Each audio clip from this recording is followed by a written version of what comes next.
Satu Pertanyaan tahun saya itu, Anda jawab dulu. iya. Ada enggak ijazah semester 5-nya? Itu yang terlampir. Ini saya belum selesai, Yang Mulia. Bukan, raport semester 5-nya ada atau tidak?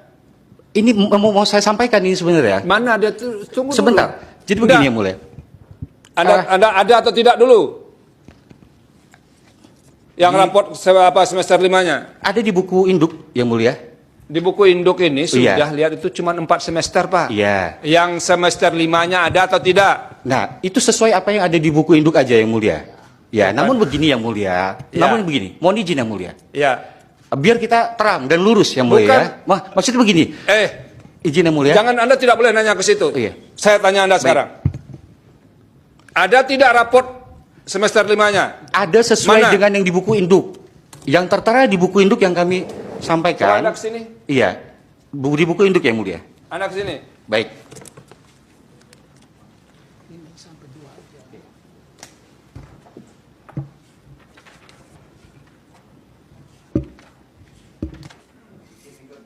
Silakan. Ini Anda lihat ya. Nilainya itu cuman ada sampai semester 4. Benar, Yang Mulia. Ya, mana yang semester 5-nya? Maksud saya karena beliau sakit, Yang Mulia, dioperasi dan buktinya ada, Yang Mulia. Namun kita kan untuk menangkal ini kurang. Tadi kan saya tanya, ada atau tidak raport semester 5-nya? Kan itu pertanyaan saya kan? Betul. Ada atau tidak? Tidak ada. Nah, udah, kembali ke tempat duduk. Baik. Divisi Lampung terkait menelusuri adanya laporan dari masyarakat terkait dugaan masalah syarat pencalonan salah satu calon, dan alhamdulillah kita tadi sudah disambut oleh Pak Kadis Pendidikan Provinsi Lampung yaitu Pak Sulpakar, dan beliau memberikan keterangan yang menurut kami sudah cukup terang untuk terkait jalannya proses dugaan pelanggaran ini, dan keterangan beliau akan kita gunakan di dalam rapat pleno seperti itu. Teman-teman media, saya baru saja bertemu dengan Bawaslu Kabupaten Pesawaran yang terdiri dari unsur ketua dan anggota lengkap,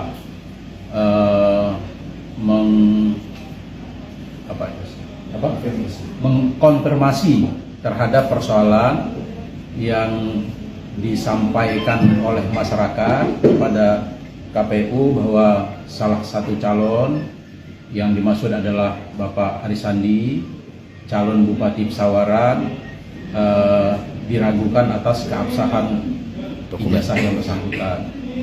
Perlu kami sampaikan bahwa memang benar Dinas Pendidikan dan Kebudayaan Provinsi Lampung pada tahun 2018 menerbitkan surat keterangan pengganti ijazah. Hal ini kami lakukan pertama tentunya berdasarkan Peraturan Menteri Pendidikan dan Kebudayaan Republik Indonesia nomor 29 tahun 2014 tentang pengesahan fotokopi ijazah atau surat tanda tamat belajar, surat keterangan pengganti ijazah, surat tanda tamat belajar, dan penerbitan surat keterangan pengganti ijazah, surat tanda tamat belajar jenjang pendidikan dasar dan menengah. Nah, di dalam peraturan ini disebutkan bahwa apabila ijazah hilang, kemudian ini yang merupakan kesetaraan, karena beliau adalah ujian persamaan, maka dapat dikeluarkan keterangan atas dasar pertama surat keterangan dari kepolisian. Nah, ini kalau betul kita lakukan ya.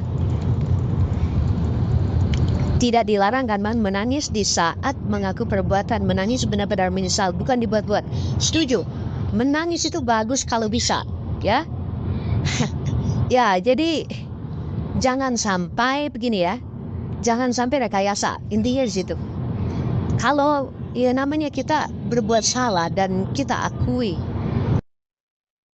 harusnya dari hati kita itu juga ada penyesalan yang begitu besar, dan itu yang membuat air mata kita bisa keluar ketika melakukan pengakuan, ya toh? Dan itu pasti menurut saya akan mempengaruhi putusan yang hakim ambil gitu ya. pasti akan lebih diringankan gitu. Cuman hakim juga yang pengalaman, mereka juga ngerti kalau orang itu aktor.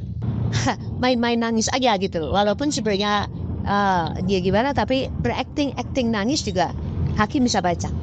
Makanya kita sebagai pengacara yang baik, kita harus mengadvise klien kita untuk jujur saja, untuk ya dalam konteks pidana kalau dilakukan mengaku, kalau bisa nangis bagus banget karena itu akan menyentuh sisi kemanusiaannya hakim. Om, honor pengacara cerai di Jakarta benarkah 50 juta? Kalau pengacara sih fee-nya tergantung siapa ya. Kurasa mungkin 50 juta bisa kali, adalah banyak lah yang mau itu ya. Jadi kalau di daerah kemarin saya ngomong sama temen di Jawa Timur itu bisa 25, ada yang sampai ke 50 juga bisa. Balik lagi tergantung kepada jenisnya ya. Apakah pengacara itu cukup senior, networkingnya luas, semakin terkenal itu kan logis ya, semakin lebih mahal gitu ya. Pasal 82 kena penganiayaan ringan, tapi anaknya yang luka parah, nggak luka parah bang, hanya karena kena air panas. Nah dalam kasus-kasus seperti ini, sebaiknya bisa disettle dengan restoratif justice saja ya. Cuman kita harus lihat-lihat lagi situasi dan kondisi duduk perkaranya, karena ini bilang penganiayaan ringan. Apakah melakukan itu ada unsur kesengajaan atau tidak? Kan bisa aja lalai ya, lalai air panas tumpah kena anak bisa. Tapi kalau itu dilakukan secara sengaja ya tentu beda ya. Kelalaian yang mengakibatkan perbuatan pidana, dihukum orang sekalipun lalai. Kita bawa mobil, kita nggak masuk nabrak orang, tapi kita lalai. Orang ketabrak, mati atau luka parah. Kelalaian itu membuat kita dihukum, ini gitu ya.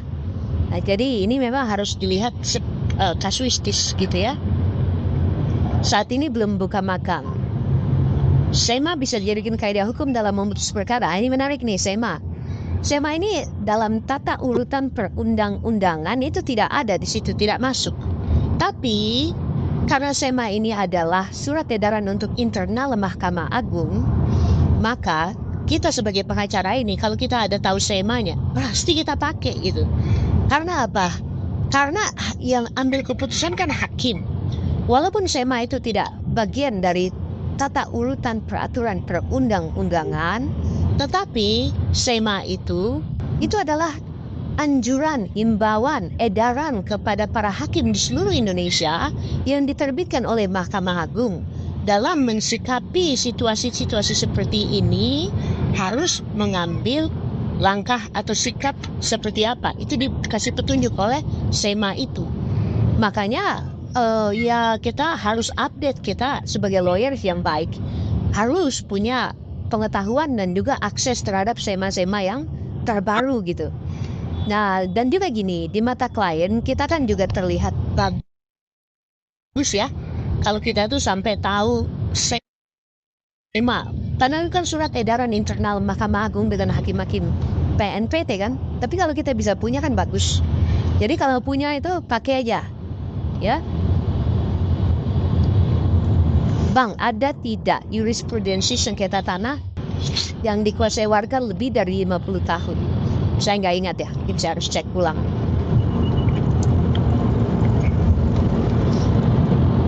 Oke, saya sambil lihat. Bang, suami mau menceraikan istri, tapi saat ini suami sudah nikah, ada anak. Istri di Riau, suami di Jakarta. Mau menceraikan, tapi saat ini sudah nikah. Ini ada perkara nih. Orang yang sudah nikah, belum cerai, terus dia kawin lagi yang baru, itu melakukan tindak pidana. Ada orang sudah pernah dipidana gara-gara itu. Karena untuk bisa kawin lagi, harus cerai dulu. Ya bisa, masih ada pasangan, masih ada suami atau masih ada istri, kemudian si pasangan ini suka sama orang lain, nggak cerai dulu, langsung kawin lagi. Itu melakukan tindak pidana. Ada pasal dalam KUH pidana yang mengatur tentang hal tersebut.